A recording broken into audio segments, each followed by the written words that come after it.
कुर्बानी का लफ्ज़ सुनते ही आपके जहन में क्या आता है? आज के इस तफसीली जायजे में हम कुर्बानी के इस अजीम रिवायत, इसकी तारीखी अहमियत और आज के जदीद दौर में इसकी असल हकीकत पर एक गहरी नज़र डालने वाले हैं।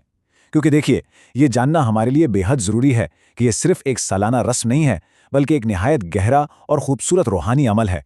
आज हम मिलकर ये खोज लगाएंगे कि तारीख में इस अमल को किस तरह अंजाम दिया गया और आज के दौर में इसका असल मकसद क्या होना चाहिए। लेकिन आगे बढ़ने से पहले एक बहुत अहम सवाल है, क्या हम वाकई अपनी रिवायात की असल रूह को खो चुके हैं? जरा सोचिए, आजकल के इस मादी दौर में जहां हर तरफ दिखावा और नुमाइश आम हो चुकी है, क्या कुर्बानी जैसा मुखलिस और पाकीज़ा अमल महज एक स्टेटस सिंबल बनकर नहीं रह गया? ये एक ऐसा सवाल है जो हम सबको खुद से ज़रूर पूछना चाहिए। तो आइए सबसे पहले इस अकीदत के मेयार को समझते हैं और देखते हैं कि नबवी रिवायत का आगाज़ कैसे हुआ।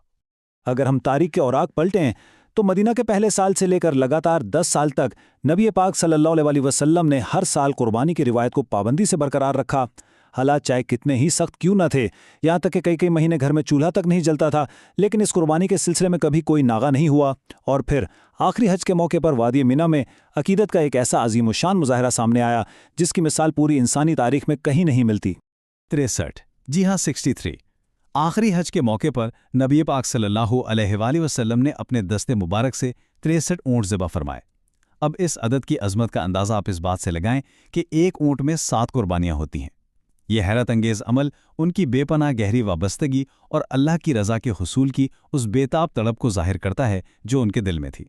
और इससे भी ज़्यादा रोंगटे खड़े कर देने वाली बात वो है जो सहाबा किराम बताते हैं, जब उन 63 ऊँटों को ज़िबा करने का वक्त आया तो ऊँट बाकायदा दौड़ कर आते और नबी पाक के सामने आकर लेट जाते। वो बाकायदा एक दूसरे को धक्के देते थे कि पहले मैं ज़िबा होऊंगा। तसव्वुर करें इस मंजर का। जानवरों को भी जैसे ये एहसास था कि जिन मुबारक हाथों से उन्हें ज़िबा किया जाएगा उन्हें दायमी ज़िंदगी मिल जाएगी।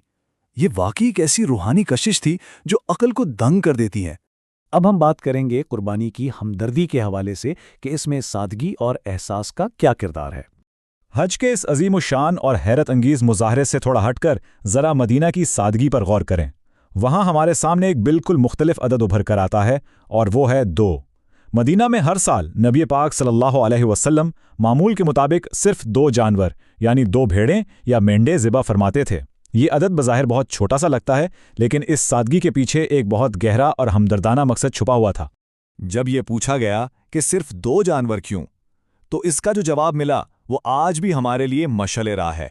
आप सल्लल्लाहु अलैहि वसल्लम ने फरमाया कि एक कुर्बानी अपनी और अपने अहले खाना की तरफ से और दूसरी कुर्बानी उस गरीब उम्मत की तरफ से जो कुर्बानी करने की इस्तिताअत नहीं रखती। सुभान अल्लाह! ये अमल वाज़े करता है कि कुर्बानी का मकसद सिर्फ अपना फ़र्ज़ उतारना नहीं है, बल्कि उन लोगों का दिल से एहसास करना है जो माली तौर पर हिम्मत नहीं रखते। और ये ही हमदर्दी हमें सहाबा की ज़िंदगी में भी नज़र आती है। हज़रत अली की मिसाल ले लीजिए। उनके पास अपना कोई मकान नहीं था, खजूर और पानी पर गुजारा होता था, लेकिन उन्होंने सारी ज़िंदगी इस दोहरी कुर्बानी की रिवायत को तर्क नहीं किया। जब उनसे वजह पूछी गई तो फरमाया कि हबीब पाक ने मुझे वसीयत की थी कि एक कुर्बानी अपनी तरफ से करना और एक मेरी तरफ से। ये होती है सच्ची रूहानी वाबस्तगी। लेकिन अब जरा तस्वीर का दूसरा रुख देखते हैं, जदीद दौर का बिगाड़, दिखावा और नुमाइश। आज हम कहाँ खड़े हैं? एक तरफ तो वो सादगी और हमदर्दी है जो हमें तारीख ने सिखाई, और दूसरी तरफ आज के दौर की ये पेचीदगियां हैं जहां कुर्बानी के जानवर महज एक स्टेटस सिंबल और इमारत दिखाने का जरिया बन चुके हैं। आपने गौर किया होगा कि लोगों को बड़ी शादियों पर लाखों रुपए खर्च करते वक्त कोई तकलीफ महसूस नहीं होती, लेकिन कुर्बानी के वक्त फौरन महंगाई के बहाने शुरू हो जाते हैं। हालांकि जो साहिब इस्तिताअत है उस पर सबसे पहले अपनी तरफ से कुर्बानी वाजिब है। हमें अपनी इन रिवायात को वापस उसकी असल सादगी की तरफ लाने की सख्त ज़रूरत है। होता क्या है आजकल? भारी भरकम बैलों का बाकायदा मुकाबला चल रहा होता है।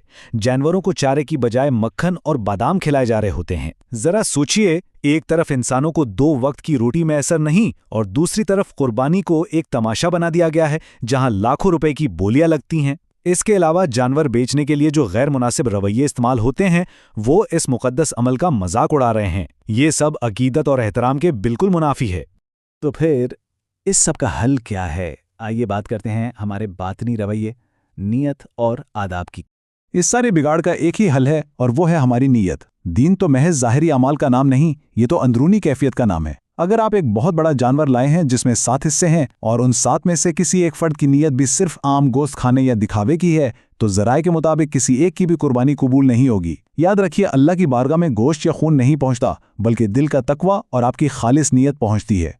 यहाँ जदीद दौर की कुछ उलझनों को दूर करने के लिए जानवरों के हवाले से एक बात क्लियर करना भी बहुत ज़रूरी है। ज़राए बिल्कुल वाज़ेह करते हैं कि ऊँट, गाय, भेड़ और बकरी के साथ साथ भैंस की कुर्बानी भी 100% जायज़ और मोतबर है, क्योंकि उलमाए कराम इसे गाय ही की एक किस्म मानते हैं। तो हमें इन फिजूल बहसों में वक्त ज़ाया करने के बजाय दुरुस्त जानवर का इंतखाब करके अपने असल फ़र्ज़ की तरफ ध्यान देना चाहिए। और हाँ, जानवर ज़िबा करने का भी एक अदब है। सच्चा अदब और रहमदिली यह है कि छुरी बिल्कुल तेज़ हो ताकि जानवर को कम से कम तकलीफ हो, उसे आराम से लुटाया जाए, और सबसे अहम बात, जब तक जानवर मुकम्मल तौर पर ठंडा और बेजान ना हो जाए उसकी खाल कतई ना उतारी जाए। जल्दी में जिंदा जानवर की खाल उतारना एक बहुत बड़ा जुल्म है और ये इस अमल की सारी रूहानी खूबसूरती को तबाह कर देता है। शफकत और नरमी इस अमल का एक बहुत लाजमी हिस्सा है। तो अब हम आखिरी हिस्से की तरफ बढ़ते हैं। इस अजीम रिवायत की बहाली के लिए हम अमली तौर पर क्या कर सकते हैं? हम इस खोई हुई रिवायत को वापस कैसे ला सकते हैं? इसके लिए गोश्त की तकसीम का वो बेहतरीन तरीका अपनाएं जो हमारे बुजुर्गों ने बताया है। एक हिस्सा अपने घर के लिए, एक हिस्सा रिश्तेदारों और पड़ोसियों के लिए, और तीसरा हिस्सा गरीबों के लिए।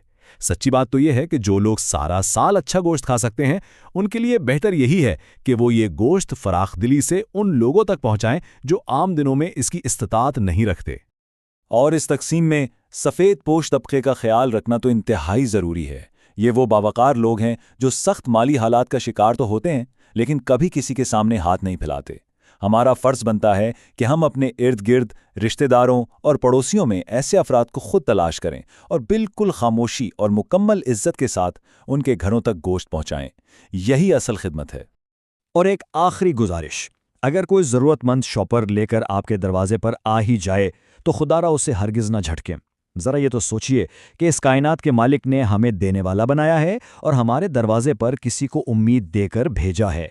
उसे पूरे वक़ार, शफ़क़त और इज़्ज़त के साथ गोश्त दीजिए, बिना किसी नाराज़गी या डांट डपट के।